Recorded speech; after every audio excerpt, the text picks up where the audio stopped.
महत्वपूर्ण समाचार जम्मू काश्मीर ने મળશે પૂર્ણ રાજ્યનો દરજ્જો। જલ્દી વિધાનસભાની ચૂંટણી થશે। ઉધમપુરમાં પ્રધાનમંત્રી મોદીએ મોટું નિવેદન આપ્યું।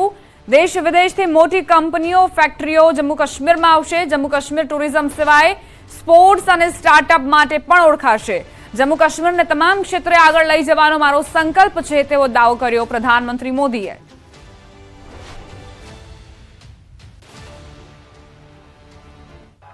वो समय दूर नहीं जब जम्मू कश्मीर में भी विधानसभा के चुनाव होंगे। जम्मू कश्मीर को वापस राज्य का दर्जा मिलेगा। आप अपने विधायक, अपने मंत्रियों से अपने सपने साझा कर सकेंगे। हर वर्ग की समस्याओं का तेजी से समाधान होगा।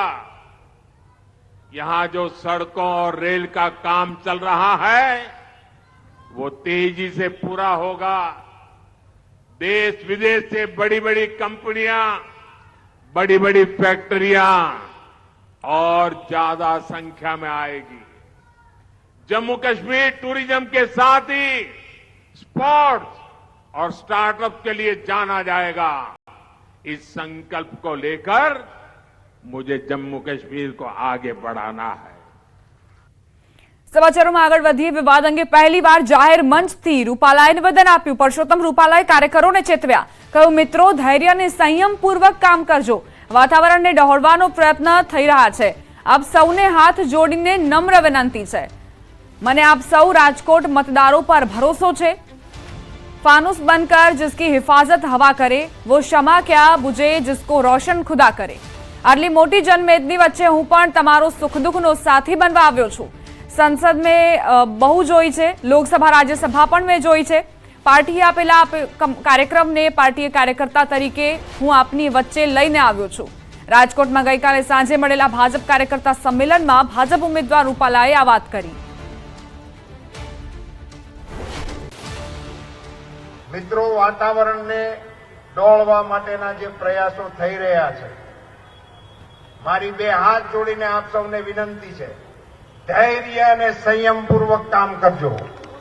मने आप सौ पर भरोसो छे, राजकोट लोकसभाना मतदारों पर भरोसो छे अने मने कहेवा दो, फानूस बनकर जिसकी हिफाजत हवा करे वो शम्मा क्या बुझेगी जिसको रोशन खुदा करे।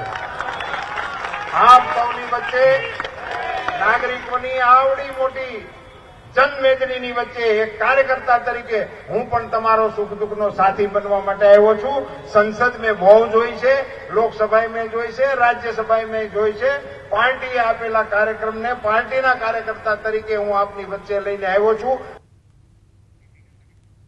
રૂપાલાએ 100% મતદાન કરવા આહવાન કર્યું। 100% કામ કરવાની કટિબદ્ધતા સાથે मैदाનમાં હોય। नागरिक तरीके 100% मतदान केम न करिए। તેમણે કહ્યું કે મને પાકી શ્રદ્ધા છે કે રાજકોટના મતગણતરીના આંકડા જ્યારે પ્રસિદ્ધ થશે ત્યારે કેટલાક મારા ગૌરવશાળી કાર્યકર્તાઓના બૂથના નામ એમાં 100%ના મતદાનમાં અવશ્ય આવશે। 100% મતદાન થવાનું જ છે। सरकार જ્યારે 100% કામ કરવા માટેની કટિબદ્ધતા સાથે મેદાનમાં હોય તો નાગરિકો તરીકે આપણે 100% મતદાન કરવા માટે શું કામ જઈએ? तो आपने 100% परिणाम आपी सके अने 100% मतदान करी सके एवा बूथोने आइडेंटिफाई करीने ए माटेनो प्रयास पण आपणे करवो जोईए। अने मने पाकी श्रद्धा छे के राजकोटना मतगणतरीना आंकड़ाओ ज्यारे प्रसिद्ध थशे त्यारे केटलाक मारा गौरवशाળી कार्यकर्ताओना बूथना नाम एमां 100%ना मतदानमां अवश्य आवशे। 100% थवानुं छे।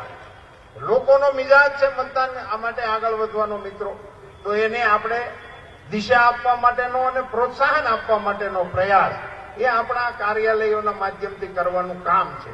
ए दिशामां आप सौ आगळ वधજો। રૂપાલા અંગે વજુભાઈએ નિવેદન આપ્યું।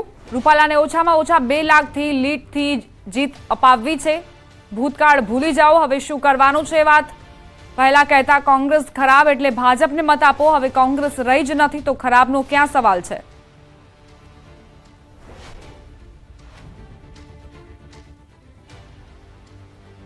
હું તમામને વિનંતી કરીશ કે આપણે રૂપાલાને આ વિસ્તારમાંથી મિનિમમ 2 લાખ કરતા વધુ લીડથી જીત અપાવી અને આ અપાવવા માટે થઈને ભૂતકાળ ભૂલી જાઓ. હવે શું કરવાનું છે એ વાત. પહેલા તો આપણે કહેતા કોંગ્રેસ ખરાબ છે એટલે હવે ભાજપને મત આપો. હવે કોંગ્રેસ રહી જ નથી તો અહીંયા ખરાબનો ક્યાં સવાલ છે? 16મીએ રાજકોટમાં રૂપાલા ફોર્મ ભરશે. આ પહેલા તેઓ રાજકોટમાં સભા યોજશે. 16 તારીખે સવારે 9 વાગે જાગનાથ મંદિરથી આપણી રેલી શરૂ થશે બહુમાળી ભવન સુધી. એટલે આપણા વાહનો કોટક કોલેજ, ધર્મેન્દ્ર કોલેજ અથવા રેસકોર્સના ગ્રાઉન્ડમાં મૂકીને જાગનાથ મંદિરથી માન્ય રૂપાલા સાહેબની આગેવાનીમાં, અન્ય મહાનુભાવોની આગેવાનીમાં આપણી રેલી પદયાત્રાના રૂપમાં જશે અને બહુમાળી ભવન પાસે આપણી સભા રહેશે. ત્યારબાદ સભા પૂર્ણ થાય પછી માન્ય રૂપાલા સાહેબ અને અન્ય આગેવાન મિત્રો ફોર્મ ભરવા જશે. પરસોત્તમ રૂપાલાએ બોલેલી શાયરી પર રાજપૂત સમાજ સંકલન સમિતિએ પ્રતિક્રિયા આપી છે. સમિતિના સભ્યએ કહ્યું, તમે બધું જોઈ લીધું છે તો ઉમેદવારી પરત ખેંચી લો.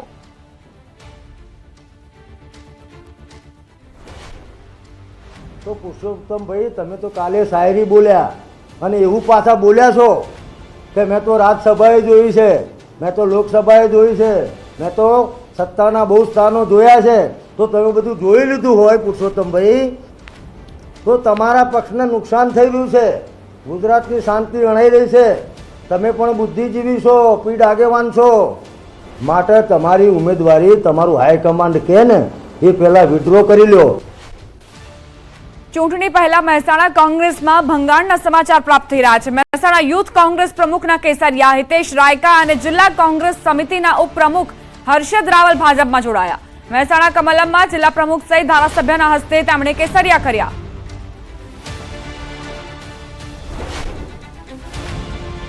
ભગવાન શ્રી રામલલ્લાની પ્રાણ પ્રતિષ્ઠા મહોત્સવ સમયે જે આમંત્રણ આપ્યું અને કોંગ્રેસ પાર્ટીએ જે આમંત્રણ ઠુકરાવ્યું એ દિવસથી પગ નીચેથી જમીન અમારી સરકી હતી.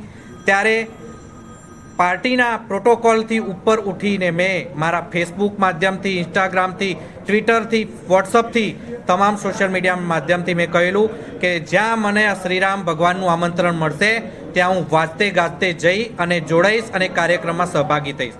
નરેન્દ્રભાઈ મોદી સાહેબની નીતિઓ, કામ કરવાની પદ્ધતિ અને વિકાસની રાજનીતિથી પ્રેરાઈ અને અયોધ્યામાં રામ મંદિર થયું.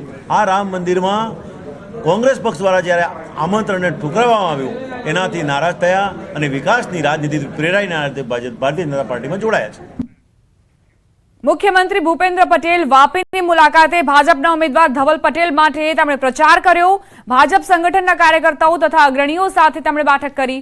સાથે જિલ્લાના વિવિધ સમાજના અગ્રણીઓ સાથે પણ મુલાકાત કરી. કાર્યક્રમમાં ભાજપના ધારાસભ્ય સહિતના કાર્યકર્તાઓ હાજર રહ્યા. 5 લાખથી વધુ લીડથી જીતવા માટે સીએમએ હાકલ કરી.